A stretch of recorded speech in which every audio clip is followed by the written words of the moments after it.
చివరిగా చెప్తున్నాను ఈ మాట.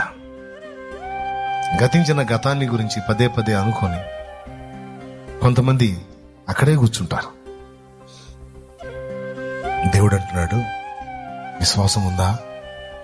ఉందయ్యా. అట్లయితే మళ్ళా ప్రారంభించు. జారిపడ్డావా? అక్కడే కూర్చోవద్దు. పడటం తప్పు కాదు, పడ్డ చోటే ఉంటుంది తప్పు. పడటం తప్పు కాదు, అడుగు జారింది పడ్డావు, ఎటుగుడి పడ్డాను కదా ఇంక అక్కడే ఉందామని కూర్చున్నావు చూడు, అది తప్పు.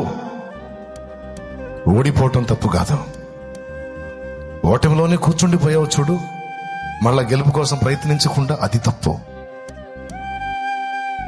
లే, మళ్ళీ పోరాటం ప్రారంభించావు.